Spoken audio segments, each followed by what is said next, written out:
Эмнени күтүп атасыз? Саламатсызбы. Мен өз сөзүмдү төмөнкүдөн баштагым келет эле да. Мына идеология деп атабыз да. Мына биз ага айтып кеткенде идеология бул жок нерсе эмес да. Адам болсо, коом болсо, демек анын идеологиясы бар. Идеологиясыз болушу мүмкүн эмес. Ошол себептен бизде баягы коомдо мындай сөздөр айтылып калат да, идеологиябыз жок, анан бир жакшы идеологиябыз болсо биз өнүгүп кетет элек дегенчи. Мен айткым келет эле, бул жаңылыш ойлор. Идеология бизде бар. 90-жылдан баштап биз тарыхта белгилүү, баарыңарга белгилүү 3 даңазалуу идеологиянын бири либерализм идеологиясынын кучагына кирип кеткенбиз. Башкача айтканда, ошонун кесепеттерин мына бүгүнкү күндө көрүп жатабыз. Буга чейин мыкты бизнесмен, мыкты өлкө деп келаттык, ошону менен бирге инвестор келсе жыргап кетебиз деп аттык, ошону менен бирге тиги жеке бирдиктин кызыкчылыгы керек болсо, коомдун да кызыкчылыгынан жогору койгонго жетип аттык. Ошону менен бирге азыркы болуп жаткан индивидуалдуулук, эгоизм, өзүмчүлдүк, менимчилдик, бунун баары ошо либерализм идеологиясынын кесепеттери. Айтат элем да. Эми идеология өзүнүн сөзүнө кайрылсак, биз айттык, идеология бул коомдун, элдин кандайдыр бир ишеним, кандайдыр бир идея, кандайдыр бир ой аңдоолорунун тутуму жана системасы. Эми идеологияны ачыктайбыз деп, мисалы, тарыхка кайрылсак биз көрөбүз. Орто кылымдар бою идеологиянын функциясын дин аткарып келген. Анан кийин жаңы доордун келиши менен буржуазиялык революция деген болот, илимий революция болот. Ошентип диндин өкүлдөрү коомдун чечим чыгаруу институтунан сыртка чыгып калды. Башкача айтканда, саясаттан кол жууп калышты. Ошентип ошо заман, ошо күндөн баштап, ошо замандын акылмандары коомдун эмгек, руханий жана материалдык баалуулуктарын, ресурстарын кандайдыр бир багытка мобилизациялоо үчүн кандайдыр бир руханий инструмент ойлоп табышты.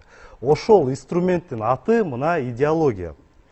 Эми ошентип биз көрүп атабыз, идеология бул руханий конструкт. Идеология бул илим эмес. Бирок биз бүгүн 21-кылымда жашап атабыз. Коомубуз өтө татаал акыбалда, коомдо көптөгөн катмарлар бар.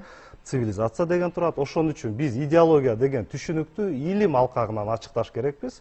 Бүгүнкү күндө басымдуулук жазып атат, фольклордук, баягы фольклористика, мифология, көркөм адабият катары эле идеологияны айтып келе жатабыз, даңазалап эле. Бирок кечиресиз, биз 21-кылымда жашап атабыз. Келгиле илимий ачыктоо жасайбыз. Ал үчүн толгон токой илим бар. Келгиле философия, социология, культурология, мифология, этнопсихология, политология албетте. Ушундай илимдерге таянып, ушундай илимдер менен куралданып биз карасак, анда биз көрөбүз.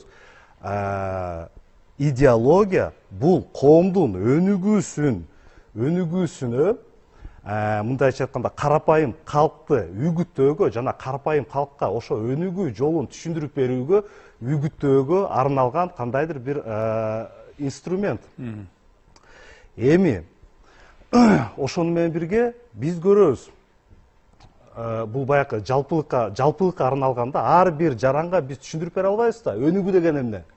Ар бир жаран политолог боло албайт, ар бир жаран экономист боло албайт, ар бир жаран социолог, культуролог, религиоведение дегендерди биле албайт. Ошол себептен биз идеология ойлоп таап атабыз да, коомдун өнүгүү жолун толук тиги карапайым калкка түшүндүрүп бериш керекпиз. Мына идеологиянын максаты десек. Эми ушул эле заматта биз түшүнүш керекпиз. Идеология бул экинчи маселе. Биринчи маселе бул коомдун өнүгүүсү. Эми биз бул маселеге да жооп бере албай жатабыз. Бул маселеге жооп бериш керекпиз. Коомдун өнүгүүсү деген эмне? Биз кредит алып, Кытайдын гаджеттерине алып, тиге Lexus деп келүүбүзгө сүйүнүп, той өткөзүүбүзгө сүйүнүп, мына өнүгүү деген ушу дейбизби? Же болбосо коомдун өзүнүн руханий жана материалдык баалуулуктарын эмгек аркылуу кайра жаратууга мүмкүнчүлүгү бар болгон же ушулбу өнүгүү? Ушундай суроолорго жооп бериш керекпиз. Ошондо ачык айкын болуп калат. Идеология экинчи маселе, биринчи маселе өнүгүүнүн жолу. Баягы биз баарыбыз билебиз, гениалдуу биздин Алык Осмонов айтып атат, из карайын токтой турчу ата журт. Мындайча айтканда, биз бүгүнкү күндө коомубузда жетиштүү интеллектуалдык ресурс бизде жетиштүү. Биз ошо өнүгүүнүн жолун иштеп чыкканга мүмкүнчүлүгүбүз бар. Коомдун өнүгүүсүн.